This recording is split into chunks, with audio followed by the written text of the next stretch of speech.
We're so pleased to be with you today. Yes, this is Lady Di, and today we have a special guest coming to you. I mean special.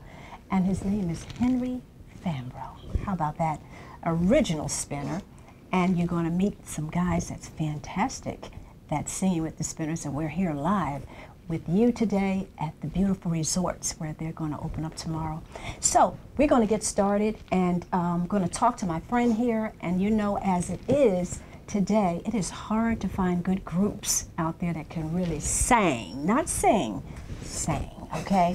So, Henry Fambrough, this Dan Brown. Yeah. How old are you? I started to wear red. Me too. You got it.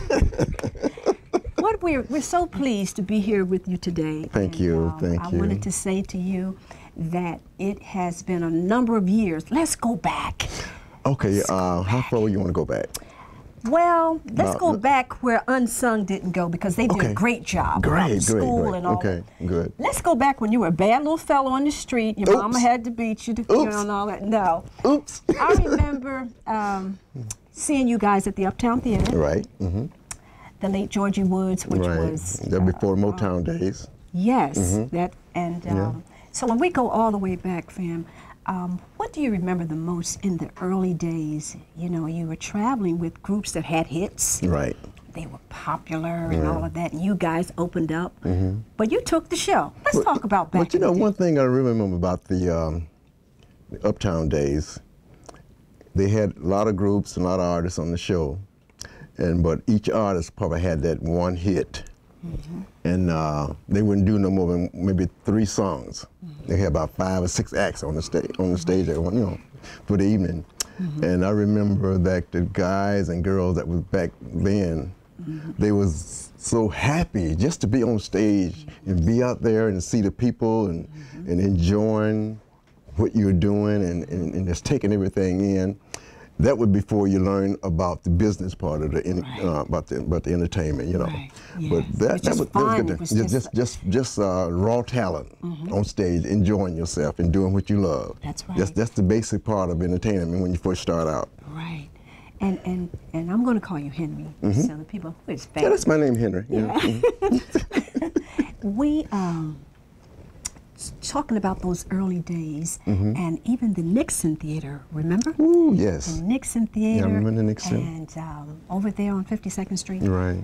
But you guys were able to do something that the average groups couldn't do. You didn't have a big hit record yet, but you took the show. Well, Billy doing his part, and you, who were you, Donna Ross? I forgot. Yeah. I thought so. That was after Motown, though. Yeah, I'm going to tell all the secrets. That was after Motown. Did you know? But in the meanwhile, fam, so that was fun for you. And what were you thinking that it was going to come a time that you would just be a worldwide group? Well, you know, everyone have dreams, you know, and at some point, like when we first had our very hit first record, That's What Girls Are Made For, on Tri-Fire Records with Harvey Fuqua being our producer and our manager at the time. He the one that put our harmony together, and this what you hear today is what you heard when Harvey put it together.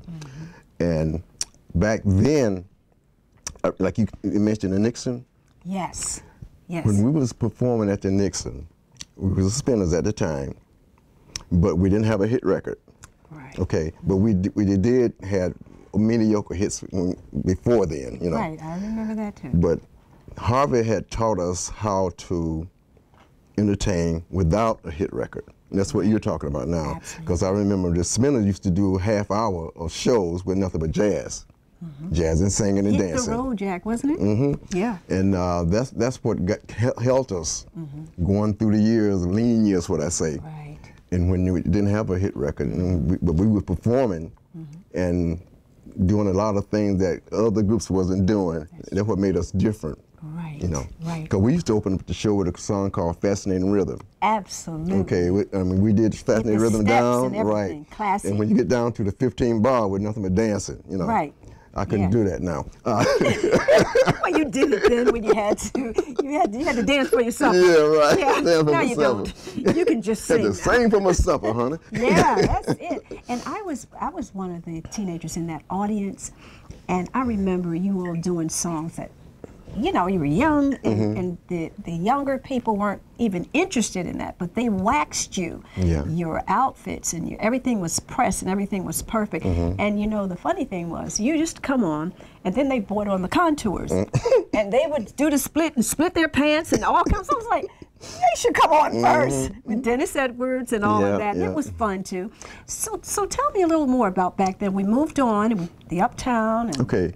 And the era that you talk about, we're talking about the Spinners, the Vibrations, Hal Melvin and the Blue Notes when it was just the four of them, and a couple of more groups that was in there. Anyway, you talk about the Vibration. You had the Girls, Betty Wright, and Hypnotize, Our Girl. You had Irma Franklin. You had a lot of other people on there too. And you're talking about the guys that used to sing hard and dance hard. Wow. I remember when That's What Girls Are Made For come out, it was a love song, a love ballad, you know. And we would go on stage and do That's What Girls Are, and sing and all to go. That was me. And the Vibration would go on stage and they would do their song, and they was like acrobatics. Right. And one guy would run out in the audience and run back down the aisle and hit the edge of the stage and do the flip and come down on the splits. I do remember. Breaking pants over. Always tore their pants. And we come on stage going, That's what girls are. And they look at us and say, man, I'm raggedy. Y'all ain't broke a sweat. And the girl hollering and going over the audience, Who wants to see a man what's his pants? You know what I'm saying? Yeah. So we were kids. Yeah. Now they do. All the work now. energies back then, you know. And like you had the girls group that did their thing. That was a little bit different from what they do now, you know. And after we got with Motown, we had Supreme, very sophisticated. Different groups like that, the Four Tops, Marvelettes, and everything. And when Barry put all that together, it was like different. It was different, you know. And you look at them, and you look at the other artists, because see, Barry had artist development. Right. And artist development would teach you the classic things of stage performance, everything. That's right. And that was different. And that's what made Motown actually a little different from the rest of them. Right. And watching the Spinners from the very first time you came to Philadelphia, and later on I went into radio and learning, I noticed that the Spinners were very for your time, but it worked. And in the audience, it didn't matter who was on. And I went behind that. I was like, wow, they got Harvey stuff, and they were smooth. Their harmony was just on pitch, and it was different from what they was used to hearing. Right. But they loved the other groups, but the Spinners didn't even have to have a hit. They were so classy. Their shoes was always shine.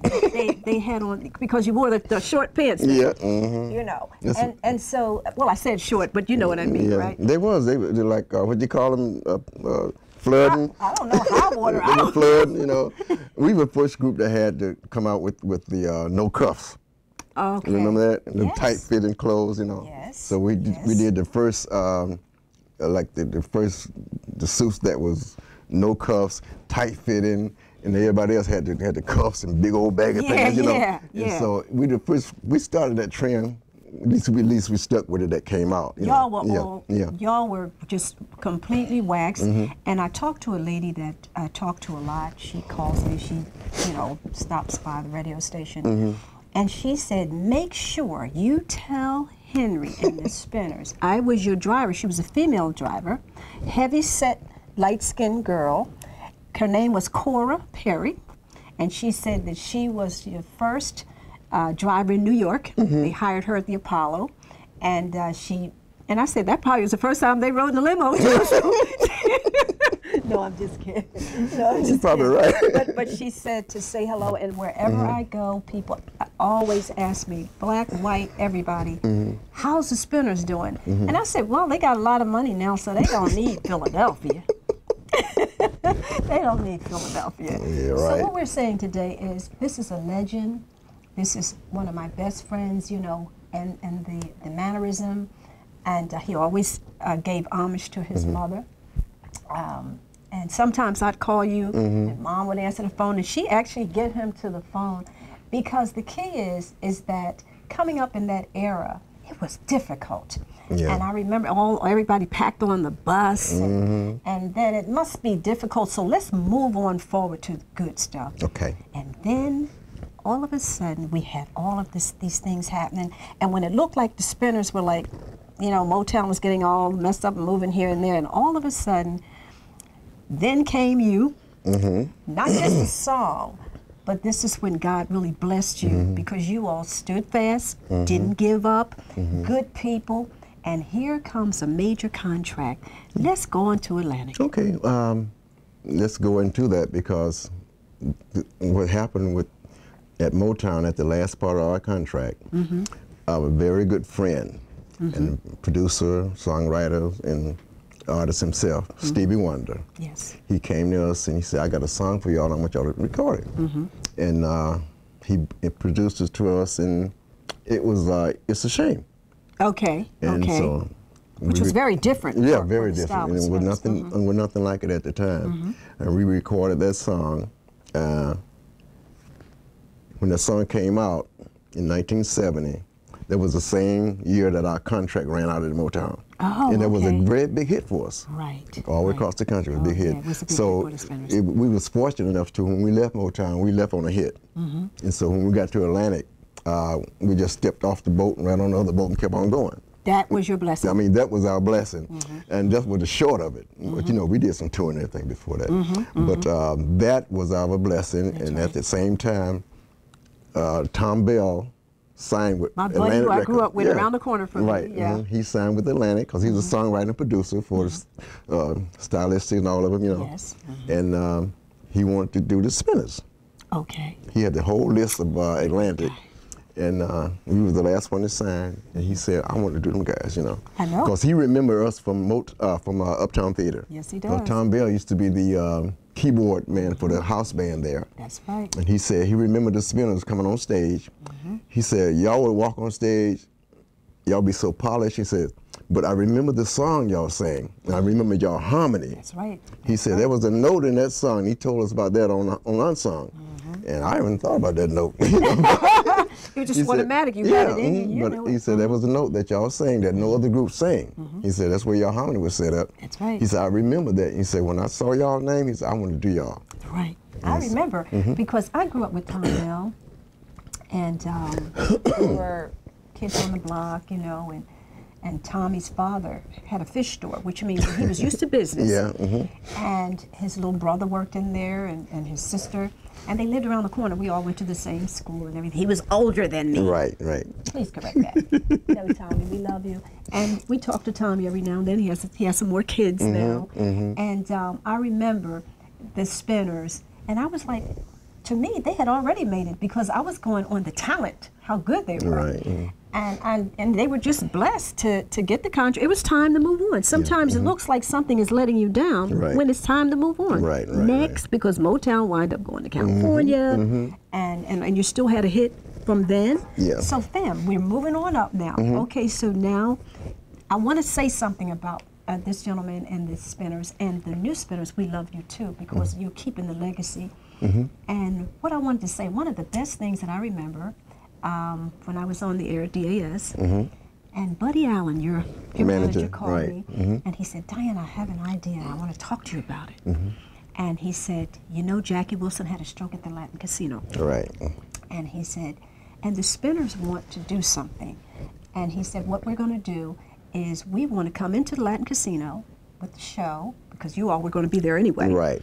And we want the money to go to Jackie Wilson because he was broke. Every penny. I remember. And I went to Butterball, and which you know passed away. Right. I went to Butterball, and I said the Spinners are such good people. They always help people. They help people when they needed help themselves. They always were giving people, and like they want to go to the Latin Casino, and everybody was there. Don Camillus came. I mean, all the artists. And the key part of this was they gave up their money, their time, and the whole show was packed. And we were able, I was in charge of getting Jackie Wilson a place in Jersey in a nursing home because he was just completely out of it. Right. And I thought that I always remember that because when people move up, don't let your head get bigger. than what you think you are, because your blessings come from what you do for others. Right. And he lived a long time after that. And we're going to be interviewing Jackie Wilson's son, Bobby. Oh, okay, good. And so we're going to talk about this again. But I remember you guys did that, and I thought that was fantastic. Yeah, we went by to see Jackie after he had his stroke, and we was in his room. We was talking to him. And he could, he couldn't talk, but he could move his eyes, And so we talked to him and gave him all the encouragement that we could, And that's when we told our manager that we want to do something, man, That was wonderful. So we started contacting different artists who wanted to participate, They came. And they boom, it came. Everybody came, name it, and so we raised over what, $70,000-$80,000 for him. More, Yeah, even more, because people were still sending money in after they found out. And we made sure that every penny that we went to him. Yeah, we told everybody, when you come to work for Jackie. There you go. Okay. Don't worry about all this stuff. If you got to pay a little bit to get there, think about Jackie. And because tomorrow never promised to anybody. That's right. Okay. As your song, one of your songs, Tomorrow May Never Come. Yes, right. There it is. And the key is that next week we're going to be interviewing Jackie Wilson's son. Great. And he's going to see this clip, and we're going to add him on too. Great. Tell him we say hello. To thank you. I will. Bobby's doing good, and he's out there. So okay. So we move on. We've done the Nixon with Uptown, Apollo. Yeah. Even the limousine drivers remember you all. You either was nice or you tipped well. I'm gonna think you were nice. Yeah. What are you trying to say? No, but I tip 5%. That's fine. Some people didn't tip at all. Then I remember when you were winning awards and you were top of the line, and we were every place. And I saw some pictures at the house, and I wanted to present them to you because I remember they were always nice people. Money did never change the Spinners. There's lots of people who changed. They were always the same, as you see Fambrough today. But remembering our buddies that's gone, but they lived a good life, made it to the top. They saw and their families can be proud of them. Right. And Bobby and Billy and Purvis. Bobby, Billy, and Purvis, that's my guys, we spent all our life together. We made a pact to go forward, That's right. If we're going to fail, we're going to fall together. There you if go. we're going to make it, we're going to make it together. That's so right. that was and our you pact. Did. That was our pact, And you did.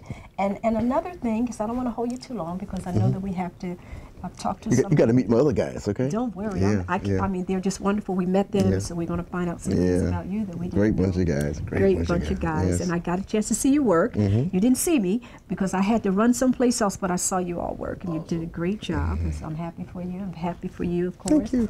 And this other situation I want you to know about the Spinners is that the Spinners did all clean-cut music, and you had a chance to do the duet with our girl, Dionne Warwick. And, and Henry were you shy or you just didn't want to sing lead? Because I was had shy. a great I'm very shy. voice. I've been shy all my life. I didn't know that. Yeah. That's what it. Because I remember Linda Creed was Tom Bell's writing partner. Right, the greatest. I remember when we were recording and everything was going good for us, and we came in to do this album. Excuse me. And Linda was sitting at the controls. And when we walked in, Linda said, "Henry, go out in the studio. I want you to hear something." So I went out, and she said, "Sit down at the piano and sit down." And she pushed the button.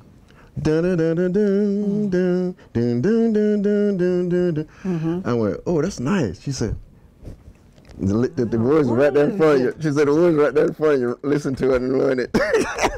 And you know what? I Don't Want to Lose You came fantastic up. song. I Don't Want to Lose You came I up. was surprised. She wrote it. She wrote it and produced it. She's a great writer. Great writer. And that was a beautiful song, And you really did that song. I did my best. If you ever did a song, because I was shocked. I was like, "Oh, it's a new song on the Spinners."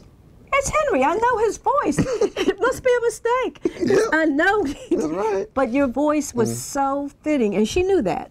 She knew that, and certainly Linda grew up in Philadelphia, and Epi, her husband, and so forth. But Fam, is it something, I'm going to conclude so we can get your guys. Okay.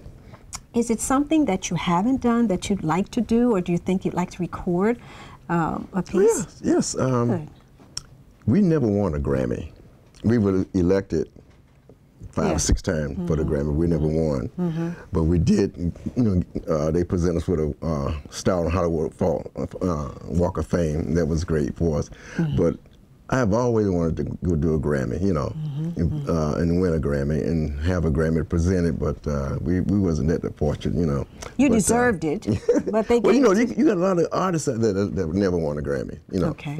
Okay. And but it's one thing that it kind of slipped by, but I'm looking forward to the future with the guys, and recordings and the upcoming CDs, because we got some writers in the group, Listen. So everything will be good, You know what? Everything will be good. I would like everyone to understand that this is a humble brother here.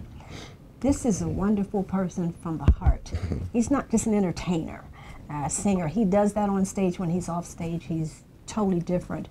But I wanted to say that, Fam, you have really helped, your personality have really helped develop the Spinners, that people want to be around you because you've been so wonderful to people. But the biggest day, and this is our last statement I want to remember because I'm reminiscent this. I got a call from New York. Buddy Allen called me. That's our manager at the time. He thanked me for putting together and working with the Jackie Wilson Foundation. And he said, Diane, he said, you've been so wonderful to us. I'm like, me? What did I do? He said, we're flying you in to California. Really? The Spinners is getting a star on, I bought the star for you today. I have a picture of the star. A star on Hollywood Boulevard, and you're going to be one of our guests. And I'm like, buddy, it's just Diane over here. WDAS radio, And he said to me, he said, I want you there. And Buddy Allen and his lovely wife flew me to California, so I saw them get their star on Hollywood Boulevard. And listen, you would have thought I was the star. I was out there like, I was so excited to see my people get what they deserve. It wasn't about the star, it was deserved. Like the other award that he was talking about he didn't get, you got the star, baby.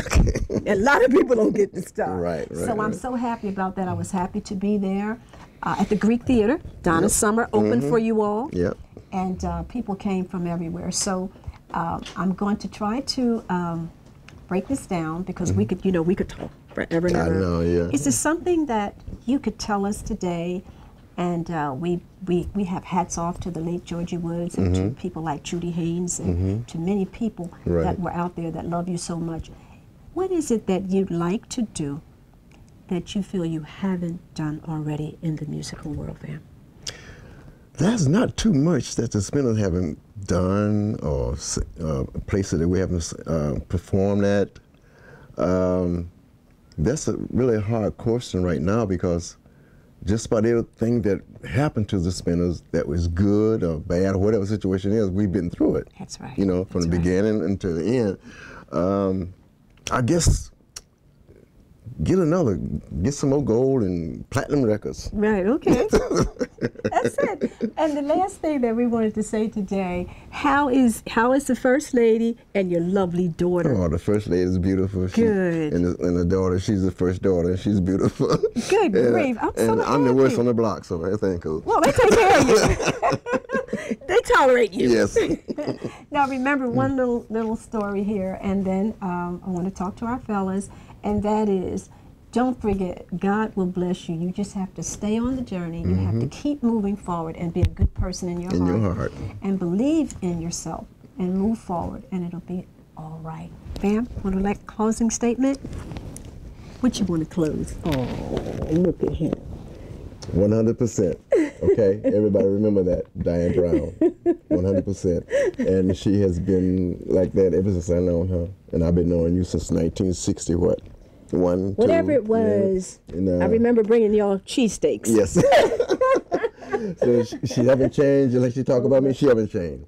#1 lady. Oh, how nice remember is that, okay? How nice is that? Don't forget. Okay, and we'll be back with more right after this. Thank you.